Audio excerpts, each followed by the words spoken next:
In today's video, while I check out some more new subjects for my photography project, I wanted to share some lessons I've learned shooting for this project over the last year and some tips for finding direction if you're looking to start your own project. One of the things I love about photography is that, you know, on a day like this where most people will look outside and think, yeah, stay on the sofa today.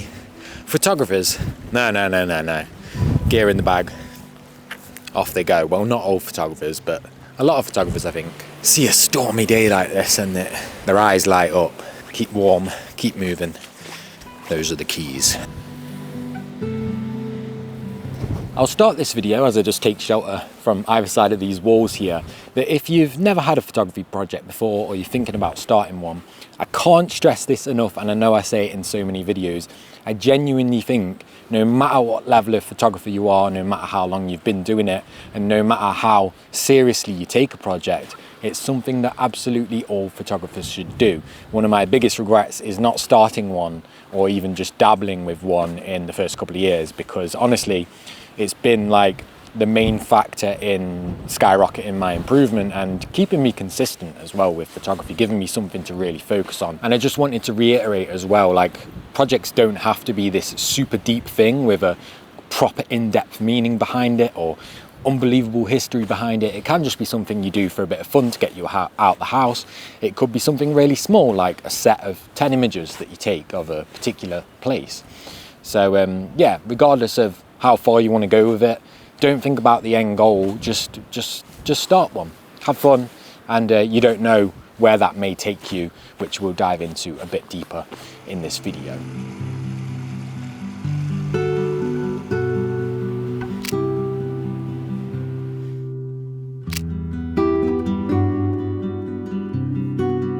Stumbled across this cool little scene here with the gates on the floor, path leading up to that building in the background that's clearly having a new roof put on it by the looks of it. There's also a truck up there, just parked up there. I assume like maybe the workman's truck, who's currently not here. I just stepped over these metal railings before. Whoa. I just stepped over these metal railings before just to stand in front of them to cut them out to get a shot without them in. And as I did, some birds flew off, and I was just like, you know, sometimes photos are just meant to happen. I don't know whether the photo will actually be any good, but when something happens like that, you're kind of like, well, what are the odds of that, do you think? Birds flying off exactly as you take a shutter button, and birds haven't previously been in your mind at all or anything like that. Crazy. Anyway, I like this wide frame as well, actually including the gates, so I'm going to shoot it kind of how you're looking at it on the video camera right now.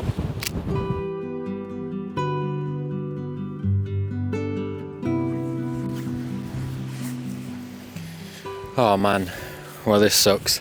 So I had really high hopes for this, actually.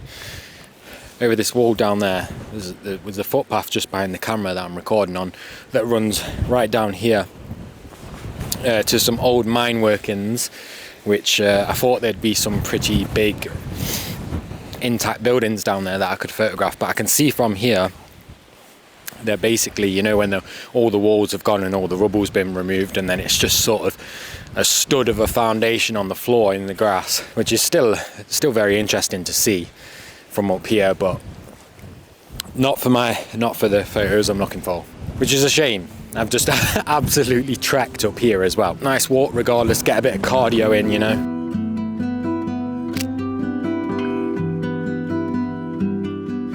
Trying to protect the mic from the wind, so this might look like the weirdest camera angle ever, but as much as I'm gutted that location is crumbled to nothingness and I'm not going to get any photos of it, sometimes it's also a little bit of a relief when a place doesn't pan out, because when I was walking up there I was thinking, man, this is a bit of a nightmare to get to. Well, not a nightmare, but maybe in the conditions that I probably want to shoot the place in, would have been a nightmare to get to in those conditions. In the dead of winter, when it's going to be icy and snowy up there, it would have been really challenging to get to.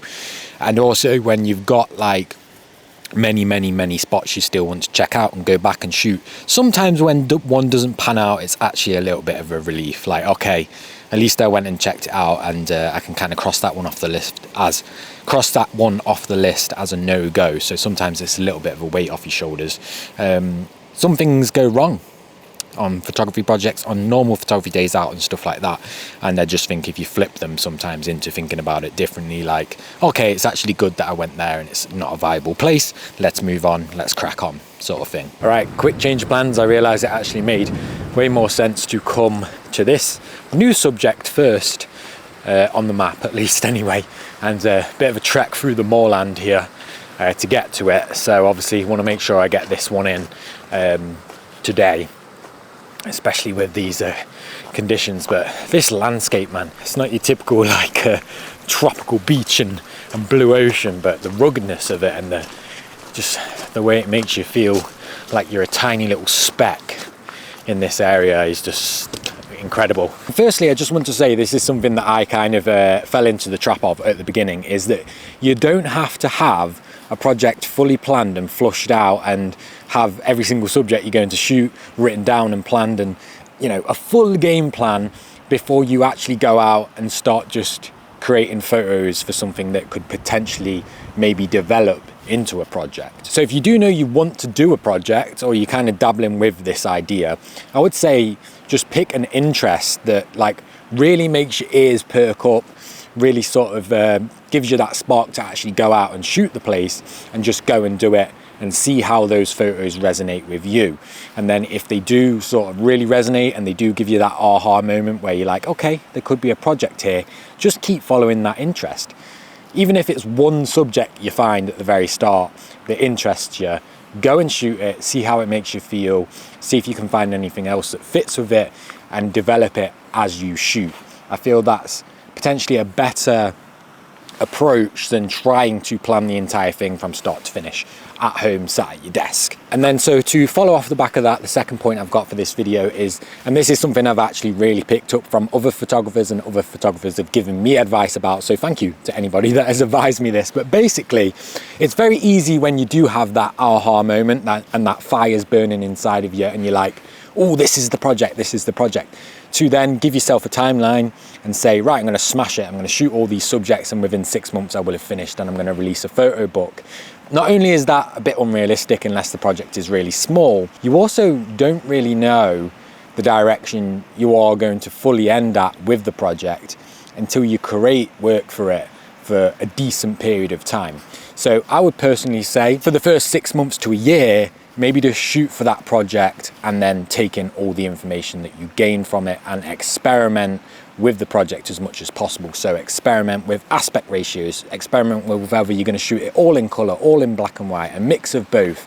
Experiment with the different ranges of subjects within that genre of photography that you're going to want to include. You know, talk to other people, look at history. So yeah, just keep in mind that you don't have to rush off in a small window and complete every single photograph and tick them all off the list and have it done super fast. Don't worry about someone coming along and creating the entire project before you create it and releasing it or anything like that, because it's just, you know, it's not really something you need to think about.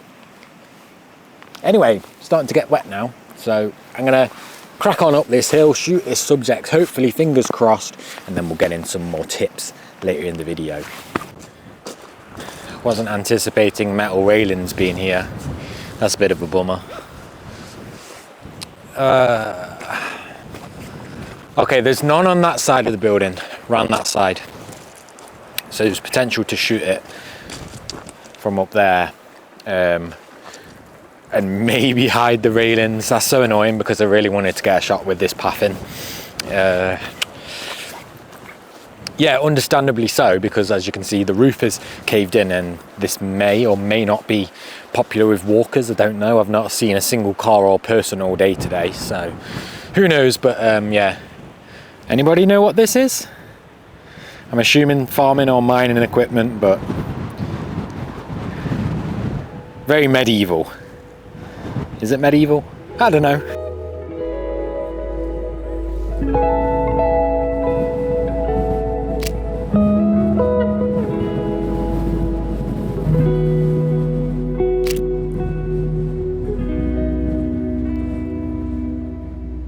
Okay, so hopefully you can hear me all right here, but I just wanted to talk through this shot while I'm recording the frame here, because I think it makes a lot more sense to explain while I've kind of got the frame somewhat framed up. It's going to be different to this, but I want to talk you through what I'm looking at, because I think this is actually a really valuable lesson here. So the sun is currently up here in this corner, which means it's shining down like this, and it's hitting, let it focus, it's hitting this inside wall and the front wall there. This actual quote unquote front of the building, which is actually the side of the building I guess, is falling into shadow, which is fine because we've got light, shadow, light, and that difference in shadow and light gives the building a real sense of 3D-ness and dimension as well.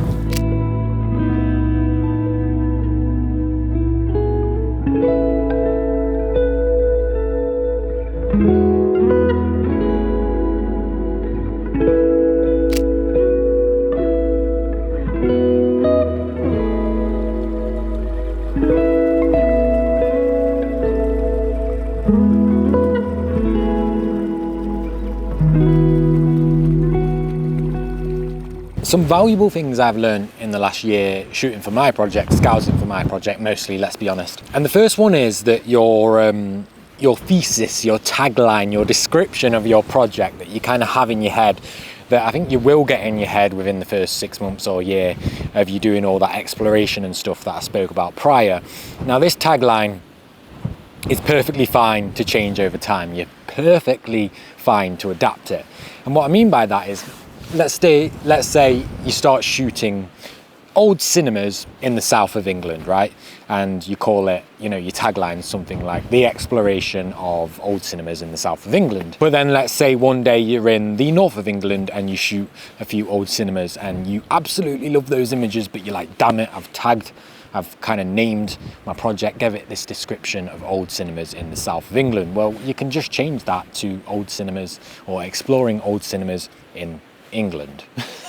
Or of course you could split it into two as well and have a second project where you explore the north, but basically that's probably a very silly obvious example, but you can shift the boundaries to fit how you adapt as you go along shooting for the project. So again, another crazy example for you. Let's say you decide you're going to document a national park within your country, but then along the way of you visiting there a few times, you decide, actually, I'm really obsessed with this one town or this one village, and I'm actually going to hone in on that and document that particular village or particular town.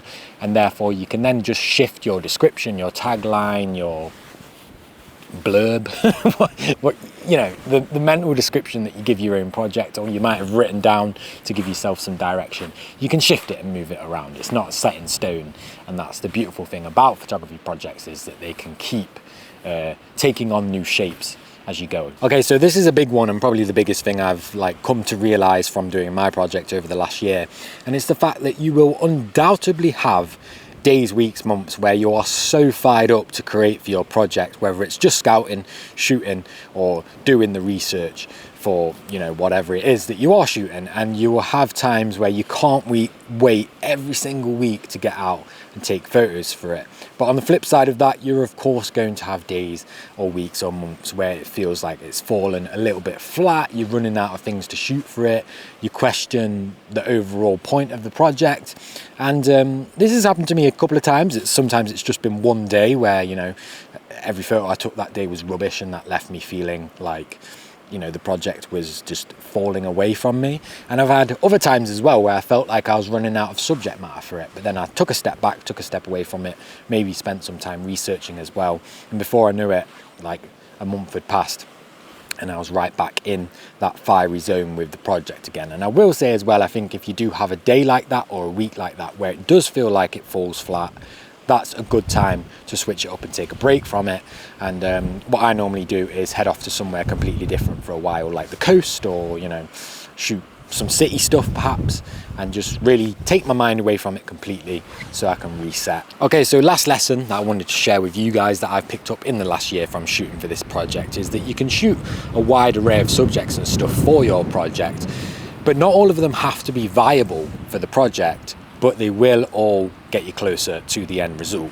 And a good example of this would be me earlier on in the year, start of this year. I photographed some disused petrol stations and some petrol stations that had been converted into different things, maybe running as different businesses and stuff, but they still had signs of like the demise of the petrol station itself. And at the time I thought these could really fit in with this project, and although they did and still do fit the theme of this, whether I actually want to go ahead and include some petrol stations into the project is all up in the air. And what it made me realise is, of course, I loved photographing them. They were completely different to like these ruins and the mines and the farm buildings and stuff that I've been shooting. It made me learn that maybe those types of subjects aren't particularly viable for the project. But then again, in time, I might decide, you know what, they actually fit really well. So basically, instead of racking your brains and sitting at home and thinking, shall I include this? Shall I include macro shots? Should I include any detail shots? Basically, just go and have fun, go and shoot the images, experiment. That's kind of the key to all of this, and you can kind of decide afterwards whether they are viable for the project. But even if they're not, they're still going to be a fantastic learning curve, and you're still going to have them images for yourself anyway. So don't sit at home stressing on about whether something does or doesn't fit the theme. Go and shoot it and then make that choice afterwards. Unless, again, you've got a very, very, very, very narrow focus for the project, like fruit. All right, you'll have to hear me out with this one. I'm just driving along this road here, and I've stopped at a cattle grid either side of me, and in front of me and also behind me, there's a road sign. Normally, when you shoot a road sign, you want what's on the road sign to be showing, right? Whether it's saying giveaway or cows or something, you know. And it normally has, at least in the UK, it has like a red border around it, makes it pop and all that. But from where I am in the middle between the sign that's in front of me and the sign behind me, they're both facing the other way, and you can't see what it actually says on the sign. And with the big landscape in the background and the road running through the middle of the shot, at least in my head, I think that's kind of compelling actually, because you have no idea what the sign says. You have no real clue of where the road is or where the road's going, unless you were like so ingrained in this area that you were like, that's the B144 blah blah. Long story short, I think it's quite cool, but it also might be the most ridiculous thing I've ever made up in my head. Either way, I'm going to jump out. I'm going to shoot one that way, one this way, and yeah, see what I think. Also could be a very, very nice black and white image.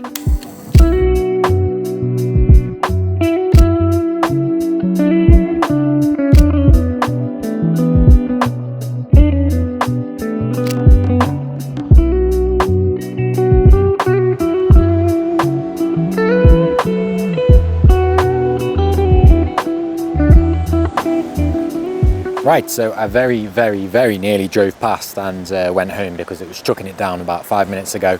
But I figured, no, I'm going to get parked up and go down there because the trees are looking orange. Some of them are looking even a bit barer.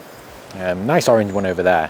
Obviously not like full autumn or anything yet, but it will happen really fast, and it won't be long before all of this is gone and you can see through to what's behind there, which will really complicate this area, I think, because right now you get the building and the trees behind, which creates a really nice backdrop for them. So yeah, I'm going to go ahead and take a few more images of this place, different conditions, different time of day, different season, and I think it will go well. So I think I'll show you one or two photos I take here, and then I'm going to end the video. One, for fear of it being far too long. I don't know how long it's gone on so far, to be honest. And two, I kind of want to take photos of this place without having to talk to the camera, and just kind of get engrossed in the process for a little bit. So yeah, thank you so much for watching this video. Highly appreciate it, and I'll see you in the next one.